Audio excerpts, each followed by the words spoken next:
I'm Lindsay Littman. Here are your headlines from Central Texas. Fort Hood could soon be the home of a new nuclear power plant. The Army named Fort Hood as one of 9 candidates for the construction of a nuclear microreactor plant. It's part of the Army's Janus program, which aims to build nuclear plants that can aid with military operations. The decision on if the plant will actually be built is yet to be finalized. If approved, it would be constructed in phases with a goal of completing the plant as quickly as possible. Starting next year, Marlin residents will see higher water bills as the city works to fix its troubled water system. There's been a lot of pushback, though, from residents, as city leaders previously missed out on government funding that could have helped fix the problem without increasing the bill. Our Adriana Alexander explains. They be mad and brown. They ain't gonna do nothing. Starting in January 2026, Marlin residents will see their water bill go up by at least an extra $20 a month. The city says the increase will help them invest in improvements to the water quality across Marlin. I think they could explain a little better about why and where all the money's going. Since 2019, the city of Marlin has received around $13 million in state funding, with more than $6 million of that going to water system improvements. But Marlin Mayor Susan Bird said in a February statement that the money went towards paying workers involved in city water projects. People here don't need to be paying for water you can't even drink. That's terrible. Then the city missed out on submitting an application to receive funding for water infrastructure under Proposition 6 earlier this year. We reached out to the Texas Water Development Board to learn if Marlin ever applied for the funding, but we have not heard back. Residents have no choice but to pay up. Oh no, I ain't gonna pay down that much. You can't drink, you can't take a bath with it. We gonna pay more money. Is that water gonna go anyway? We're gonna pay more money.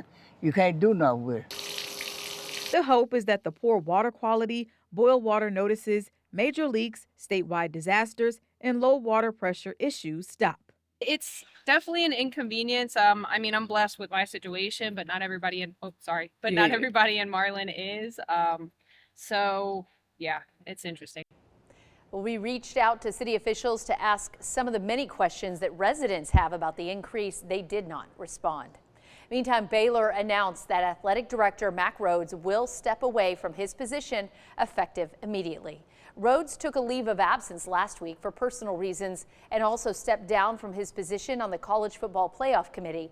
Baylor also did not say the reason for his leave other than saying it was for personal reasons. Rhoades said last week that it was his idea to take the leave of absence. He's been the AD at Baylor since 2016. What may seem like a simple pair of shoes to some is making a big difference. Central Texans donated hundreds of shoes, and that's why our communities in schools for our annual Shoes for Kids shoe drive, and all day Central Texans dropped off donations to help kids start their education off on the right foot. For many students, something as basic as a pair of properly fitting shoes can be the difference between focusing in class and falling behind. This really makes an impact to me because I know how hard it is for a student to not have the proper shoes, especially with winter coming.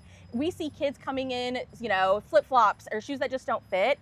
And I work with the students that they just struggle. And sometimes they don't know how to say they need shoes. It is embarrassing to say I need shoes. So if we have it in our school already, it's not a, hey, do you have this I can have? They see it and they say, I really could use those. Or a site coordinator can say, hey, you know what? This is a shoe. Looks like, you need some new shoes. Hey, I have this for you. Organizers say the turnout was overwhelming with shoes of every size coming in from across the area. If you have extra shoes that you are not using or your kids have grown out of, we would love all donations. It can be lightly used, it can be new. So we serve all the way from 3-year-olds up to 24-year-olds. So we need a whole wide variety of shoes. Closed-toe shoes for our school-aged kids is always best.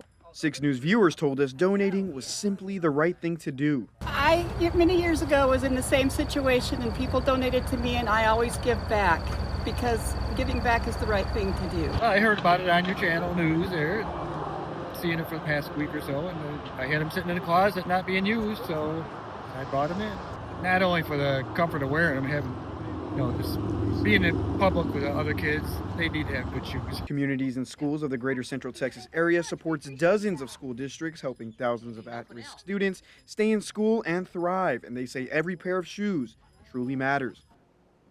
And at just our Killeen location at Carlson Law Firm, over 500 pairs of shoes were donated. So thank you to everyone that gave. Those are your headlines from Central Texas.